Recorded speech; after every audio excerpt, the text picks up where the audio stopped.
great. It's great to have you here, Nick. Thank you. So, Nick, we're going to jump around on a lot of topics here, obviously, because you're involved in a lot of different things. But first, I just wanted to start by saying, when we first announced you as a speaker, some of the reaction was less than flattering, including Story one of my person, life, John. including one person who said, "Terrible choice." So there is a question here, though. Yeah. In the tech community, why do you think you are such a polarizing figure? Well, I've been a polarizing figure in more than the tech community. I've been a polarizing figure since I was a wee boy. And I think that's because most people in the world get the "we should all just do the same thing and get along" gene, and I got the let's do something different gene, which has made me a very good entrepreneur, I think, because that's the gene that you need to be disruptive and to pursue the path less chosen, which is the essence of entrepreneurship. Obviously you can antagonize legacy industries and competitors in the commercial sphere by being annoying. But in the civic sphere, obviously, that becomes political, and you can antagonize people in broader ways, which is something that I have been doing for a very long time. And the truth is that all civic and social change is friction. Politics is friction. And the only way you can bend the arc of history is to create that kind of friction, which is something that makes most people incredibly uncomfortable, but which, for whatever reason, because of my upbringing or because of my genetics, is something that doesn't bug me. And so I'm very comfortable coming into conflict with people. It's not something I prefer. It's not a state I prefer, but it's certainly a state I'm willing to be in. And obviously, you end up with people who think I'm a terrible choice.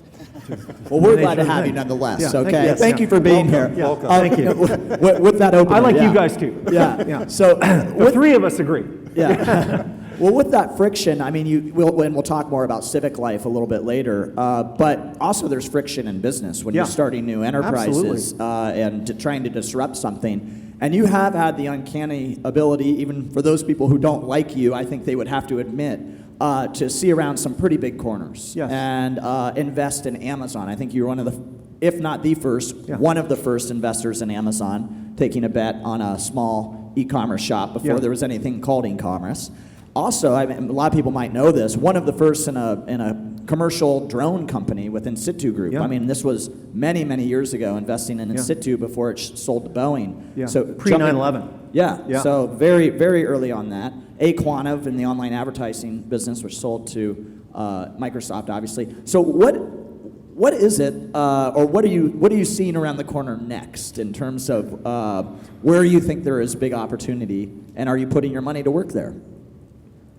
Well, we live in an age of increasingly rapid technological innovation, and that creates, more and more and larger opportunities. And, it's hard to pin down what the next big thing is, but certainly, something that's at the top of my mind, both because of the business implications, but also because of the sort of civic innovations, all the incredibly exciting things happening in biotech here in Seattle. And by luck, I mean, this is just the karma of good things.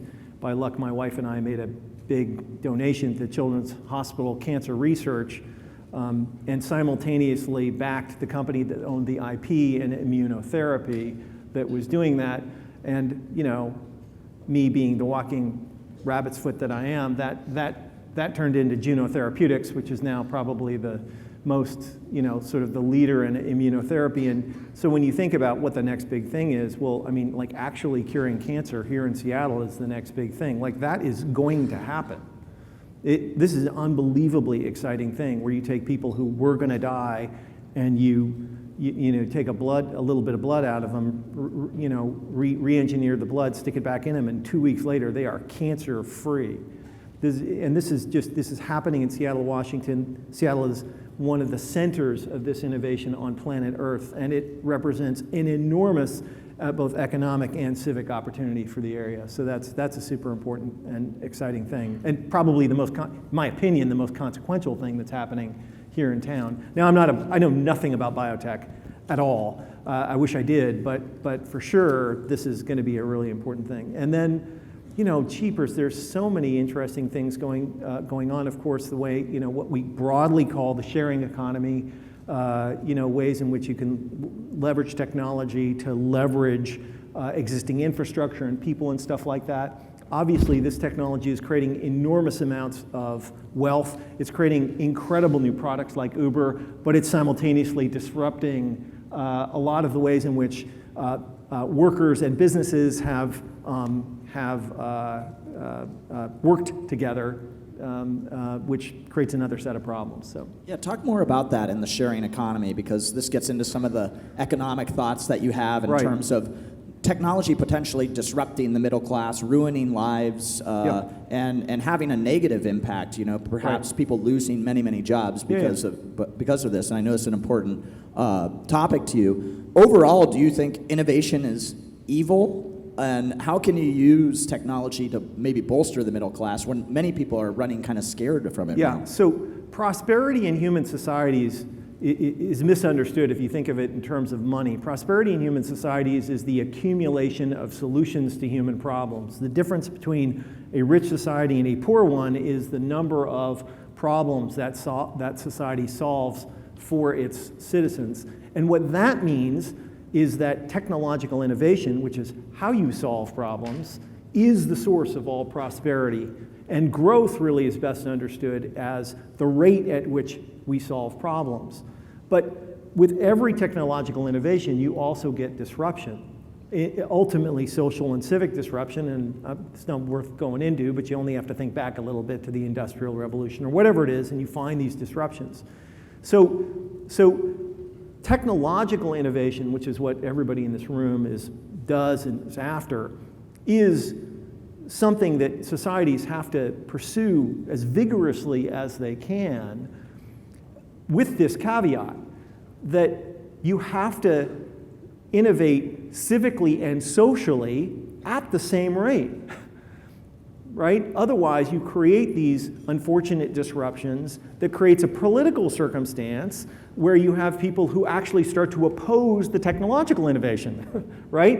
And we find this playing out in our society where more and more people are upset about whatever it is, Uber or just innovation in general or technology in general or science, because these things are disrupting their lives. And so we all collectively, particularly people who want to lead technological advancement, we have a responsibility, both to ourselves and our fellow citizens, to innovate socially and civically at the same rate. And if you do that, it's all good. And if you don't, you're going to have problems. So one of the rubs, and we've heard this earlier on the panel about Amazon, was that Amazon's been incredibly disruptive, incredibly innovative, but it hasn't done as much to maybe spark the civic aspect of it. You were an early investor in Amazon. What could they do more of to spark that part of the equation? Because many people in Seattle would argue that while Amazon's a very entrepreneurial, innovative company, it's not doing enough in the community. What are your thoughts on that? Yeah, well, so that's a great question, but let me break the question into two parts.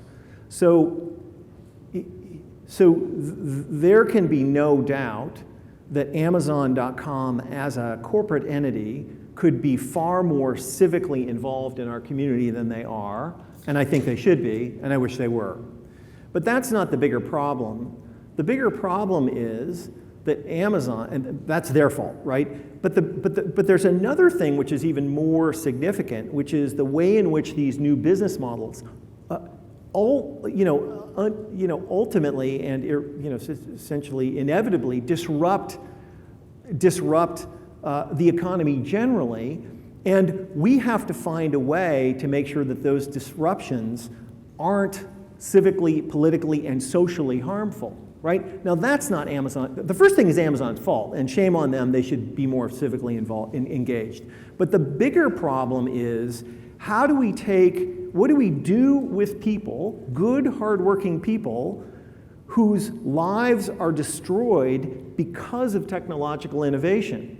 So do we chuck them away? Do we pretend it's not a problem?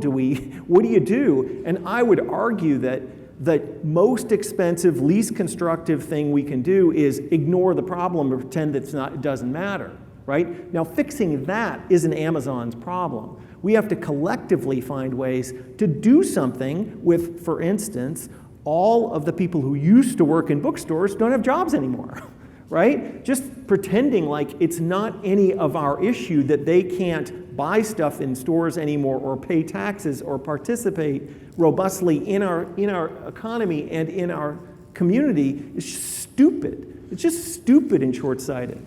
Does that make sense? Yeah, so we, taking that one step further, there's another issue, and that's Amazon's impact on its own workplace and by extension, serving as a model for other companies potentially. Yeah. We had David Streitfeld, the New York Times reporter, who was one of the authors of that bruising report. What did you think of that story, and did you see the Amazon that you know in that story? Well, I mean, I've been involved in Amazon for a long time, right. And well, what did you think of it? So, I'm two minds. So on the one hand, I think it is a fantastic sign of the positive evolution of our society that the story was a story at all. That a story could be written on the on the front page of the New York Times and go everywhere, that a giant corporation was treating its workers crappy.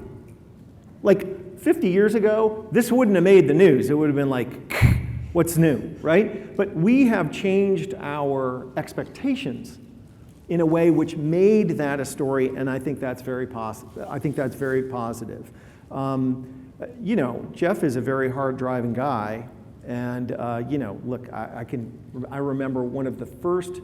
I was very deeply involved in Amazon in the early days, and I remember, I think it was company meeting number 2, where we had all these people who were basically working 24 hours a day, and they occasionally needed food to sustain their work.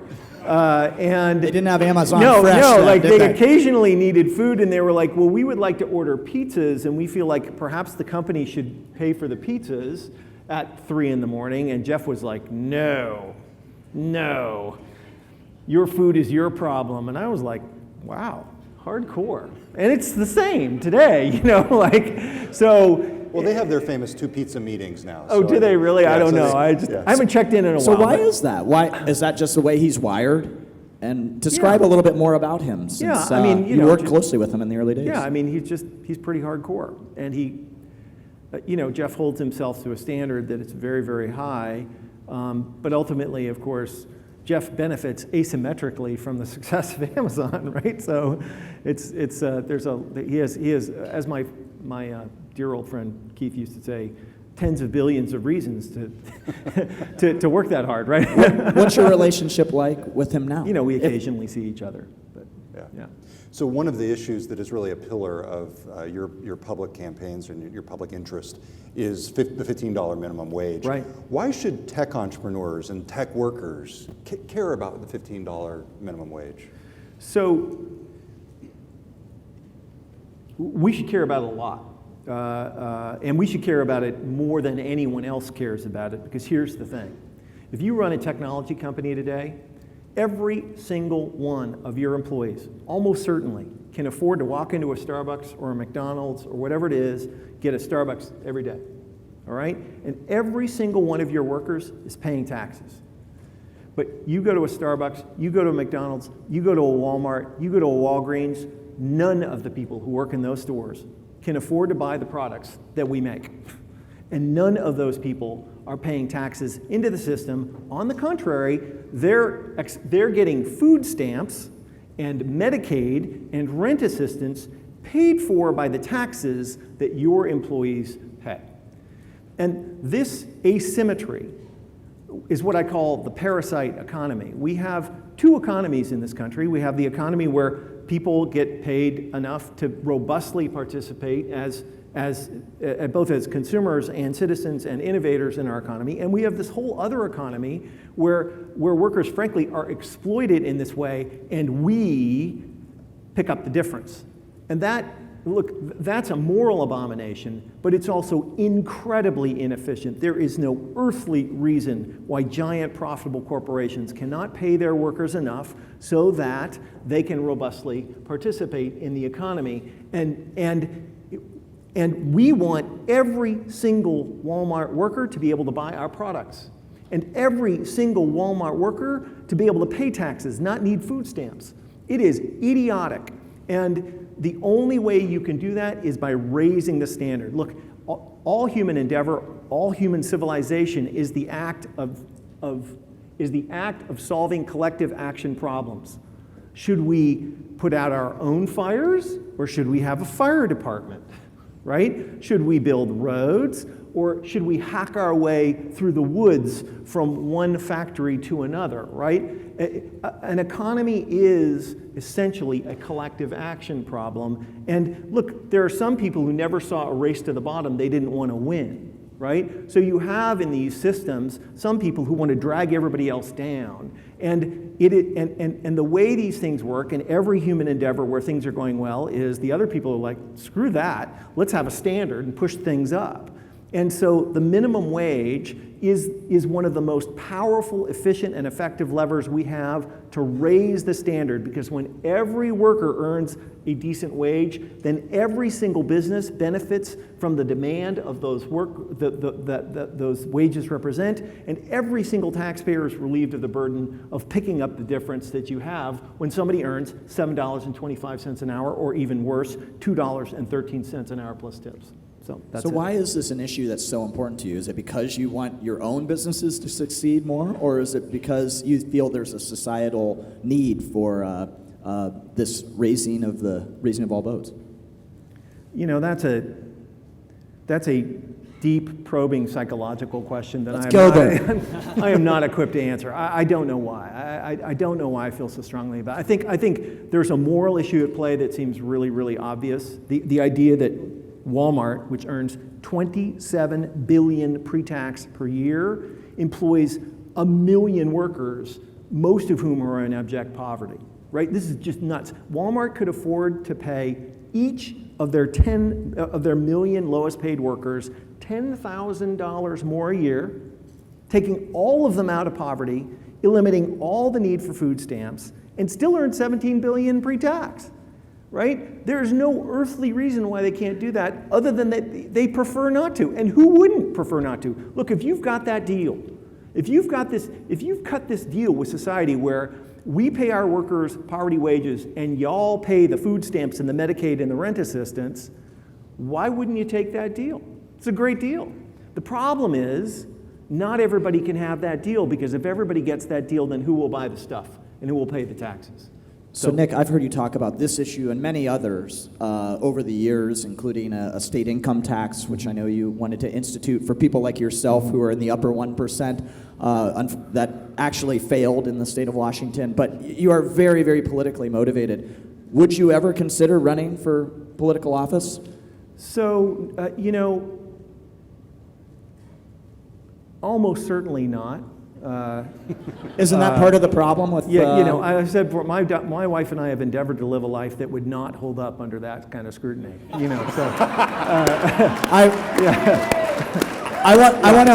want to hear some of the Rich Barton and Nick Hanauer Burning Man stories, right? Yes. Would that torpedo the campaign? Yeah, exactly.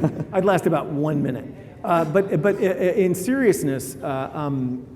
You are passionate, and you've got a view that I think resonates with at least a portion of the populace. Yeah. And whether what we do resonates with you or not, at the risk of sounding self-aggrandizing, if you look at what we have accomplished over the last few years, I would argue that there probably aren't any United States senators that have made a bigger civic or economic impact than me and my gang in the country. Right? There's, the $15 minimum wage, which we invented, is rolling across the country. It will become either the law of the land or the de facto law of the land. I I could tell you about all the state-based campaigns that you'll see in 16 and beyond, but then I would have to kill you. But whether it's gun stuff or political economy stuff or whatever it is, we have invented a way of participating politically and civically, which we think actually is far more effective than being elected, to office. And I think what's cool about it is that we use the same tools in the civic sphere that I used in the commercial sphere, all the same entrepreneurial and innovative techniques. Like that's why we call it civic ventures. We think of it as essentially using tech innovation skills in the civic sphere. So I know all of us have been heads down at the GeekWire Summit today, but there was in fact another tragedy in Oregon earlier today. Nick, how do you decide what to say and when publicly about these types of incidents? You're obviously a very big gun control advocate. Yeah. So my gang leads the gun violence politics and policy stuff here in the state, and we're at the tip of the spear nationally. And because I'm horrible at knowing what to say in these moments, and almost always say something that leads someone to say, that guy's an asshole, so if you work on this stuff, as I do, you take these things extremely personally, and those kids dying today, and a lot of kids died today, I take it as a personal failure. And, so the people in my office today are sobbing at their desks because this happened. And it's very emotional and very difficult for us.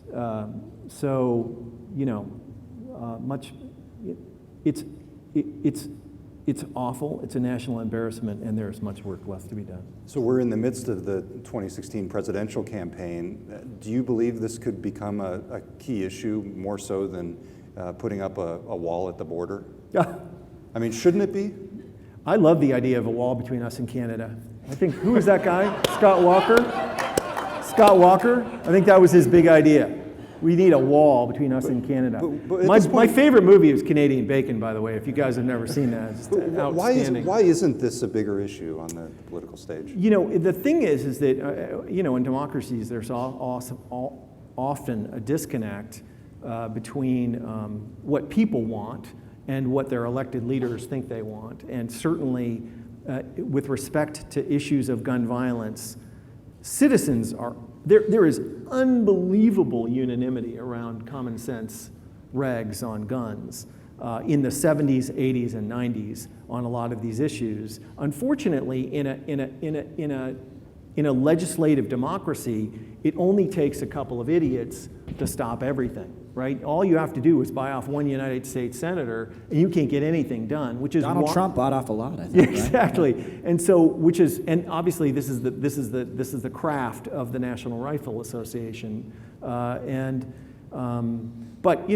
we've tried to pass in the last legislative session something called extreme risk protection orders, which is when the family of somebody is absolutely certain that they're violent and dangerous. You can go to the police and the judge and say, we better take the guns away from that person, because with respect to almost every one of these mass shootings, everyone knew. Dollars to donuts. When we find out more about the person who just shot these 30 kids or whatever it was at this thing in Oregon, his mom would be like, yeah, I knew it. He was going to do it. Like, he told people he was going to do it. We went to the police, and they're like, until he kills a bunch of people, we can't stop him. So extreme risk protection orders, super obvious thing. They poll in the 80s. So if you do a poll and say, should we do this? 80% of people are yes, 10% are no. We tried to pass it in the legislature in the state of Washington last time. Stop dead. By the way, by a Democrat, the number 2 guy. The person known in my office is that idiot, Pat Sullivan. So that idiot, Pat Sullivan, he's a big NRA. He takes a lot of money from the NRA, and he just wasn't going to do it. So that idiot, Pat Sullivan, stopped a very good law from being passed. So Nick, when we started the session, we showed the post-apocalyptic Seattle, transformed largely by a technology industry. This industry is transforming Seattle in so many ways. So how do you see that shaking out? And do you see the citizens of Seattle turning against the technology and innovation economy here? So, like I said before, if we don't find a way to socially and civically innovate at the same rate that we're technologically innovating, bad stuff will happen. So, like, it is awesome, all of this growth, but, you know, like, most people don't make what a software developer at Amazon.com makes, and if they can't afford to live here anymore, you can expect that that majority will enact laws that will bring this party to a screeching halt, right? It's just gonna happen, which means that, again, we have the responsibility of leading the charge to find ways to mitigate the disruptions that we create. So what are the biggest issues that obviously, stopping Seattle housing, from progressing? Obviously, affordable housing is a huge issue. Again, not for the people in this room, but for almost everyone else who's out there. The Seattle is, it's become an incredibly expensive place to live, and we have a bunch of challenges to confront with respect to that. Obviously, transportation is a huge, huge issue. It's going to get worse before it gets better. We have a terrible homeless problem that we have to come together to solve. All of this stuff will involve investments, taxes, and trade-offs. And just pretending like we don't need to deal with it or pretending like it's not our problem is just not constructive. And it's just, we'll get bit by that. I just think that of all the people who have a stake in sorting this stuff out, this is the group. So what should we do? Be civically engaged. Be civically engaged. Look, for better or worse, the city has a plan for dealing with affordable housing. The city has a plan for dealing with transportation. These things need to be of course, sorted out, but they need to be supported. I'd be stunned if 5% of the people in this room were up to speed on what those proposals were, right? These are crucial issues, and if they don't get sorted out, the party will end. And, it's just common sense. So Nick, we talked about some of your history with Amazon. You also have some history with another big tech titan here in town, Microsoft, selling Aquantive to Microsoft for $6 billion. Yeah. At the time, the largest acquisition. It's perhaps the biggest failed acquisition at Microsoft. Yep. Maybe you could debate whether Nokia was a worse acquisition. Yeah. So what went wrong there, and what is your view of Microsoft after having sold the company you started? With a whole new regime in place there with Satya Nadella leading the company. Yeah, well, I mean, so I just feel like I need to say that when we sold Aquantive to Microsoft, it wasn't vaporware. It actually was a big company doing a lot of revenue, generating a huge amount of EBITDA, right? I think we're headed towards, it's been so many years now, but $750 million in sales and 150 or 200 million of EBITDA, 3,000 people globally. So there was something, like it was a business, right? It wasn't like this idea that maybe something will happen someday. And 18 months later, it was pretty much gone, and which is sad. But it's just a matter of cultures and alignment and priorities. Like Microsoft is a very specialized ecosystem and environment, right? Like they're really good at certain kinds of things, and they have adapted themselves to this niche. So you could think of Microsoft as an amazing company, but like they totally dominate this niche. It could be any niche. It could be like even that niche like where the water is like 800 degrees and it's at the bottom of the ocean, and there's a bunch of stuff that just dominate it. And they look outside and they're like, come on everybody, the water's warm, it's great. And then you get in there and you're like, and you die instantly, right? That's basically what happened. It's basically what happened to Aquantive when it went into Microsoft, is it went into this water, which they thought was perfect, but it was like 800 degrees and mostly sulfuric acid, and boom, my people were dead. And And which is to say, like somebody should have thought that through a little bit in advance and tried to find a way to kind of like bring it along. At the same time, we just had a very different view. So the difference between software business and the internet business is in software, it's really